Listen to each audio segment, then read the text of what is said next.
जून के महीने में विपक्षी एकता का जो पारा खूब चढ़ा था वो अक्टूबर आते आते मौसम की तरह ठंडा पड़ रहा है।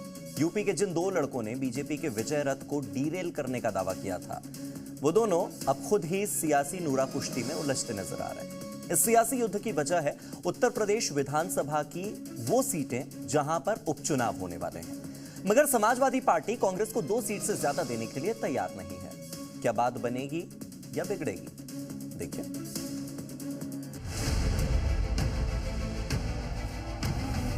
समाजवादी पार्टी का हरियाणा में कोई जनाधार नहीं है। तब मैदान कांग्रेस का था और वक्त भी कांग्रेस का था, लेकिन हरियाणा में कांग्रेस ने एसपी का साथ नहीं थामा और अब अखिलेश की पार्टी यूपी में हरियाणा का हिसाब किताब करने की तैयारी में है। सियासी लहजे में कहें तो यूपी में बंदूक भी एसपी के पास है, गोली भी एसपी के पास है और वक्त भी अखिलेश का है।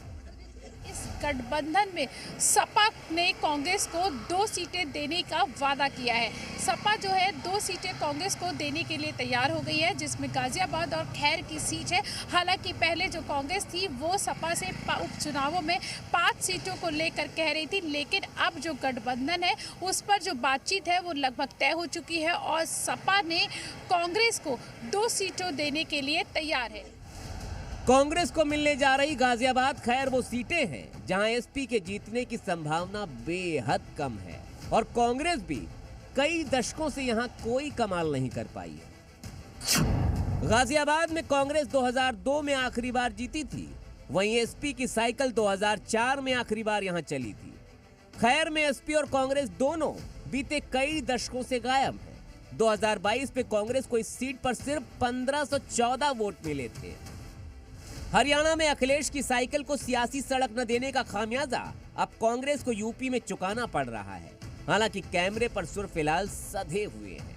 समाजवादी पार्टी और इंडिया गठबंधन में शामिल पार्टी, खासतौर से कांग्रेस, सभी नेताओं में सीटों के बारे में आम सहमति हो गई है।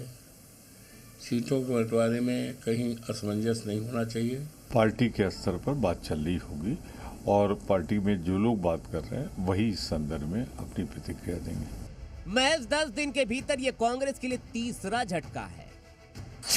पहला, हरियाणा में करारी हार मिली, दूसरा, कश्मीर की सत्ता में भागीदारी नहीं और तीसरा, यूपी में गठबंधन लेकिन भाव नहीं मिल रहा। जम्मू कश्मीर के चुनाव के परिणामों ने इंडी गठबंधन, कांग्रेस और समाजवादी पार्टी की कलई खोल कर रख दी है।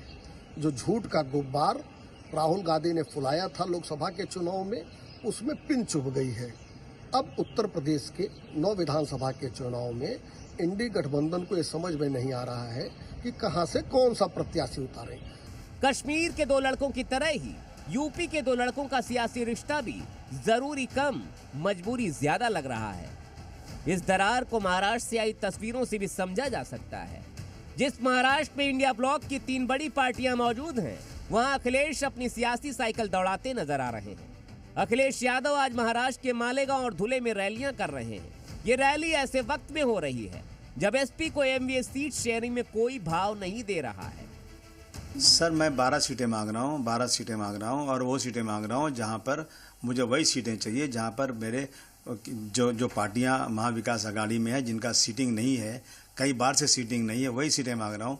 भिवंडी में 90 से उस भिवंडी वेस्ट पर कांग्रेस चुनकर नहीं आई है। आज भी मैं कहता हूँ कि यदि वो सीट छूट जाएगी और कांग्रेस लड़ेगी तो कांग्रेस चुनकर नहीं आएगी, वो सीट मुझे दे दें, मैं चुन के आ जाऊँगा। अखिलेश की नाराजगी का नुकसान कांग्रेस मध्य प्रदेश और हरियाणा में उठा चुकी है। तो सवाल है क्या महाराष्ट्र में कांग्रेस वही गलती दोहराने जा रही है? क्योंकि जिन सीटों पर एसपी ने दावा किया है वो मुस्लिम बहुल क्षेत्र हैं और वहां 2006 के बम ब्लास्ट को कांग्रेस ने हिंदू आतंकवाद के तौर पर प्रचारित किया था।